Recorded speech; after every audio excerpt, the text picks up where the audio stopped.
Alright, Junior Explorers, welcome back to Experiments We Didn't Get to Do. My name is Galexandro and I'm your mad scientist.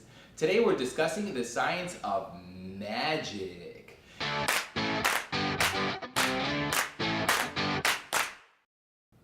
So we have 3 crayons here and we have a volunteer today. I'm going to ask my volunteer to choose a color and not let me see it. After she's chosen her color, she will hand me the color and hide the other 2. While they're hiding the other 2, scrape the crayon with your thumbnail and hand it back to her.